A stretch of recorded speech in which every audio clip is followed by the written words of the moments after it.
오버스러운 연기가 연극 연기입니까? 자, 안녕하세요. 오랜만에 인사드립니다. 자, 오늘 제가 요즘에 레슨을 굉장히 많이 하고 있는데, 저한테 질문 주시는 것들 중에 정말 많은 질문 중에 하나 있습니다. 자, 이 매체 연기와 연극 연기의 차이점, 이거에 대한 질문들을 굉장히 많이 주세요. 네. 이거는 연기를 처음 시작하시는 분들 뿐만 아니라 연기를 오랫동안 했던 분들한테도 굉장히 좀 딜레마 같은 좀 어려운 문제일 수 있습니다. 네. 자, 아무래도 이런 이유 때문일 거예요. 예를 들면 영화나 드라마 오디션을 갔는데 배우가 연기를 딱 합니다. 연기를 했는데 오디션 본 사람이 조금 뭐 연극 연기 같다. 조금 힘을 빼고 좀 자연스럽게 연기를 좀 해보면 어떻겠냐. 뭐 이런 지적들을 합니다. 그죠? 그랬을 때 배우들은 당황해요. 지금까지 했던 식으로 연기를 했는데 뭐 연극 연기처럼 보인다. 그러면 이제 어느 정도까지 어디 부분에서 힘을 빼야 되는지 굉장히 어려움을 느끼는 경우가 많이 있습니다. 옛날에는요, 매체 연기라는 말보다는 영화 연기 혹은 드라마 연기, 스크린 연기 이런 용어들을 많이 썼던 것 같아요. 그리고 이제 연극 연기는 이제 무대 연기 뭐 이런 식의 용어들을 썼던 것 같습니다. 근데 흔히 연극 연기는 좀 오바스러운 연기, 과장된 연기, 뭐 이렇게 해서 보통들 인식들을 하시죠. 매체 연기는 반대로 좀 자연스러운 연기, 좀 힘을 뺀 연기, 이렇게들 좀 많이 얘기들 하십니다.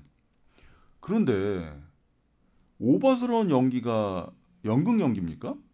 저는 그렇게 생각하지 않아요. 네. 요즘에는요, 매체 연기나 연극 연기가 사실은 그 간극이 많이 줄어든 편입니다. 한마디로 뭐냐면, 매체 연기나 연극 연기의 어떤 그 패턴들이 사실은 거의 비슷해지는 게 요즘 추세다, 요즘 대세다라고 말씀드릴 수 있어요. 자, 이렇게 한번 정리해 볼 수 있을 것 같습니다. 좋은 연기란 뭔가요? 진짜 같은 연기가 좋은 연기예요. 그죠? 어떤 배우가 연기를 했을 때 정말 그 배우의 진실을 보여주는 것 같은 그런 연기가 정말 좋은 연기다. 이렇게 보통 얘기를 하죠. 근데 왜 연극 연기는 오버스러운 연기, 과장된 연기라고 얘기를 하는 걸까요? 제가 이제 고민을 좀 해봤습니다. 왜 연극 연기를 과장되고 오버스러운 연기라고 할 수밖에 없는 상황이 되는지. 네.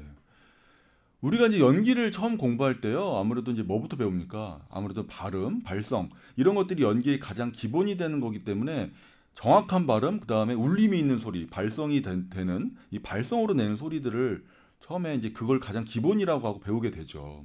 그러니까 좋은 연기를 하기 위해서는 정확한 발음, 정확한 발성, 좋은 발성. 이렇게 해야지만 좋은 연기자, 좋은 배우가 된다라고 그렇게 배우게 됩니다. 그러다 보니까 배우들한테 딜레마가 오는 거예요.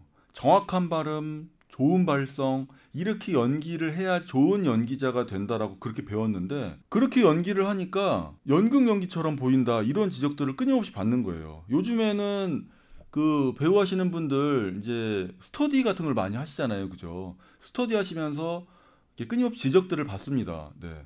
그런 지적들 중에 거의 90%가 뭡니까? 거의 대부분 뭐예요?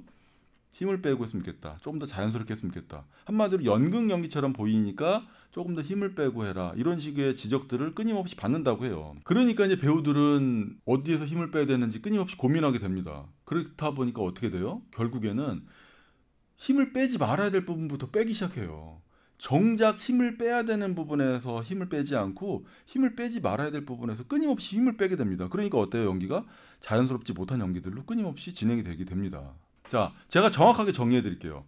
좋은 연기란 뭐라고 그랬죠? 예, 진짜 같은 연기가 좋은 연기라고 그랬어요. 이거는요, 매체 연기나 연극 연기나 사실은 동일한 거예요. 매체 연기는 진짜 같아야 되고 진실 같아야 되고 연극 연기는 좀 가짜 같아야 되고 그럽니까? 그렇지 않아요. 이거는 연극 연기나 매체 연기나 사실은 동일한 법칙이라고 볼 수 있어요. 그죠? 이거를 부정할 수 있는 사람은 아무도 없을 겁니다. 자, 근데 연극이랑 매체의 차이점은 뭘까요? 그거부터 한번 생각해 볼 필요가 있어요. 네, 그러니까 연기를 어디에서 보여주느냐, 그 채널의 차이에 있다고 보시면 돼요. 어디에서 연기를 보여주느냐에 대한 채널의 차이가 있다는 거죠. 자, 연극은 뭘로 연기를 보여주죠? 그렇죠. 채널이 바로 무대입니다. 무대에서 연기를 보여줘야 돼요. 그러면은 매체 연기는 어떻죠? 스크린이나 TV가 바로 매체의 어떤 채널이 되는 겁니다. 자, 그러면 연극부터 한번 이야기해 볼게요. 연극 무대에서 연기를 해보신 분들은 잘 아실 겁니다. 연극 무대 특성상 이 배우 바로 코앞에서 이 관객들이 관람하는 경우도 있지만 큰 극장인 경우에는 저기 멀리서 막 3층 이런 데서 막 망원경으로 공연을 봐야 되는 그런 경우들도 있습니다. 그런 분들한테, 그런 관객들한테 내 연기를 정확하게 전달을 하려면 어떻게 됩니까? 자연스럽게 소리도 커지고 동작들도 커져야 돼요. 저 3층에 있는 관객들이 내 연기의 어떤 드라마적인 요소들을 정확하게 전달받기 위해서는 당연한 거죠. 굉장히 큰 소리, 그다음에 굉장히 큰 동작으로 연기를 보여줘야 됩니다. 당연한 거죠, 그죠? 그러니까 자꾸 미세한 동작이나 자꾸 미세한 소리들은 전혀 전달이 안 된다는 뜻이에요. 그러니까 자연스럽게 소리가 커지고 동작들이 커지는 거죠. 그런데 소극장 연기는 어때요? 소극장에서 공연 보신 분들은 아실 겁니다. 소극장 무대는 어때요? 이 관객들이 이 객석에 앉아 있으면요, 정말 바로 앞에서 배우들이 연기하는 경우들이 되게 많이 있어요. 막 배우들이 연기하는데 연기할 때 침 튀는 게 막 얼굴에 묻을 정도입니다. 예, 그 정도로 정말 가까운 데서 연기를 해야 될 때가 있어요. 그럴 때 어떻습니까? 아무리 소극장이고 연극이지만 꼭 과장되고 큰 동작들, 큰 소리를 내야 될 필요가 있어요? 아니, 그렇지 않아요. 이 작은 공연장에서는요, 영화 연기, 매체 연기에도 충분히 전달이 됩니다. 이 소극장 무대에서 매체 연기, 영화 연기한다고 그래가지고 좀 어색하다고 생각하시는 분들 없을 거예요. 그쵸? 한마디로 뭐냐면 작은 무대에서는 영화 연기, 매체 연기를 해도요, 충분히 다 전달이 됩니다. 그러니까 연극 연기라고 그래가지고 다 과장되고 웅장해야 되고 소리가 커야 되고 이런 편견을 버리셔야 된다는 얘기예요. 자, 영화 연기는 어때요? 영화 연기할 때는요, 카메라가 막 줌으로 땡기고 막 클로즈업하고 막 난리도 아닙니다. 그죠? 그리고 이제 마이크가 막 바로 위에서 바로 이제 소리를 소음하고 픽업하게 됩니다. 그러니까 어때요? 스크린이나 TV에서 얼굴이 막 대문짝만하게 크게 나와요.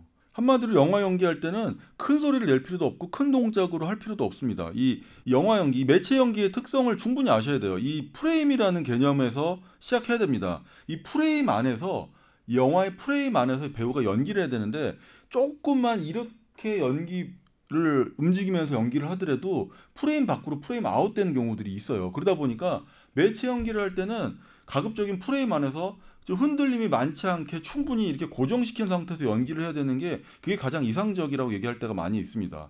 이게 한마디로 뭐냐면 연기를 어떤 매체, 어떤 채널에서 보여줘야 되는지 그거에 대한 충분한 이해가 있어야 된다는 뜻이에요. 이렇게 한번 예를 들어볼게요. 두 사람이 산에 올라갑니다. 한 사람이 이제 조금 체력이 좋아가지고 막 먼저 올라가요. 한 사람은 뒤처지겠죠. 그래갖고 이제 저 앞에 앞질러 간 사람이 저 100m 앞에까지 달려갔다고 생각해 봅시다. 뒤에 처진 사람이 저 앞에 있는 사람을 불러요. 저 100m 있는 사람을 부를 때 우리가 어떡합니까? 야! 일로 와! 나 힘들어 죽겠어! 일로 와! 막 부를 거예요. 그죠? 자, 100m 앞에 있는 사람한테 내 목소리가 들리게 하기 위해서는 어떻게 됩니까? 소리를 아마 굉장히 크게 낼 거예요. 그죠? 그리고 내가 보이게 하기 위해서 막 동작들도 크게 할 겁니다. 그죠? 100m 앞에 있는 사람한테 보이게 하기 위해서 내가 내는 소리, 그리고 내가 보여줘야 될 동작들, 그런 건 어떻게 보면 당연히 크고 동작들이 커야 될 겁니다. 그죠? 근데 거꾸로 바로 앞에 있는 사람한테 내가 어떤 소리를 전달할 때 야! 하고 소리를 크게 낼 필요가 없잖아요. 그죠? 영화 연기와 연극 연기의 차이는 바로 이런 데 있다고 생각하시면 됩니다. 연극 연기는 아무래도 내 연기, 내 동작들이 보여져야 되는 어떤 큰 무대에 비해서 내 몸이 작기 때문에 아무래도 큰 동작, 큰 소리로 소리를 연기를 내줘야지만 그 내가 보여주는 어떤 연기의 감동들이 전달이 될 거예요. 그죠?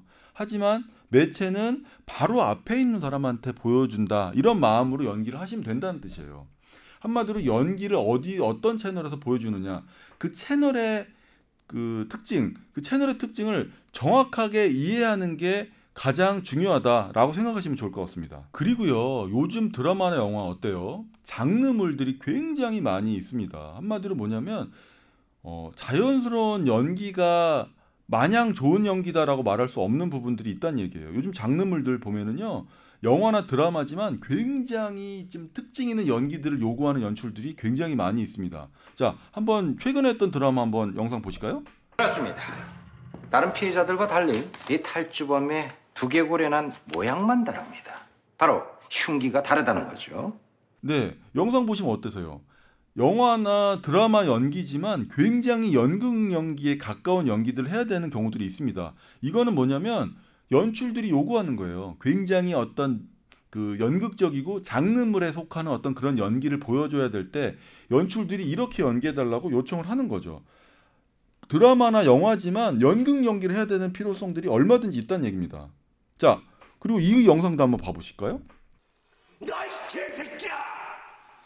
너 머리털끝부터 발톱까지 이 지구상 동서남북 어디서도 네 시체를 찾을 수 없을 거야. 자, 최민식이 하는 연기, 아유 끝내주죠. 뭐 굉장히 이슈가 됐던 연기입니다. 그죠? 지금 이 최민식이 올드보이에서 했던 연기들, 이게 매체 연기일까요? 아니면 연극 연기일까요? 보시면은요, 연극 연기라고 해도 과언이 아닐 정도의 그런 어떻게 보면 과장된 연기라고 보여집니다. 하지만 누가 최민식한테 지금 영화 촬영인데 왜 연극 연기 보여주세요? 라고 말할 수 있습니까? 아니에요. 제가 하는 얘기는 뭐냐면요, 매체 연기든 연극 연기든 정말 연기 잘하면요 된다는 얘기입니다. 최민식이 영화 촬영할 때 연극 연기한다고 누가 토를 달 수 있겠습니까? 그죠? 자, 정리하자면요, 연극 연기가 됐든 영화 연기가 됐든 정말 잘하면 돼요. 한마디로 영화나 드라마 촬영할 때 좀 연극 연기처럼 보인다, 어떻게 이렇게 조금 그 지적을 받는 배우들 같은 경우는요, 연극을 오랫동안 했기 때문에 그 어떤 그 좀 굳어진 어떤 습관들, 이런 것들이 남아 있어서 연극 연기를 보여주는 그런 개념이 아니라, 그 매체, 그러니까 매체에서 연극 연기를 보여주는 그런 배우들은 연극 연기도 잘 못할 확률이 높아요. 한마디로 뭐냐면, 연극 연기를 잘하는 배우들은 매체에 가서도 연기 정말 잘합니다. 아마 요즘에 그 연극 배우 출신들, 뮤지컬 배우 출신들이 드라마에서 굉장히 좋은 연기들을 보여주고 있잖아요. 좋은 연기를 보여주는 사람들은요, 매체 쪽에 가서도 정말 좋은 연기들을 보여주게 돼 있어요. 한마디로 뭐냐면, 내 연기가 어떤 매체, 어떤 채널을 통해서 보여주는지에 대한 충분한 이해만 있으면 약간의 변화만 줘도 똑같은 연기들을 보여줄 수 있다는 뜻입니다. 자, 오늘은 여기까지고요. 자, 뭐 매체 연기가 됐든 연극 연기가 됐든 정말 열심히 훈련하셔서 좋은 연기 보여주는 그런 배우가 되시기를 바랍니다. 자, 오늘 여기까지 하겠습니다. 감사합니다.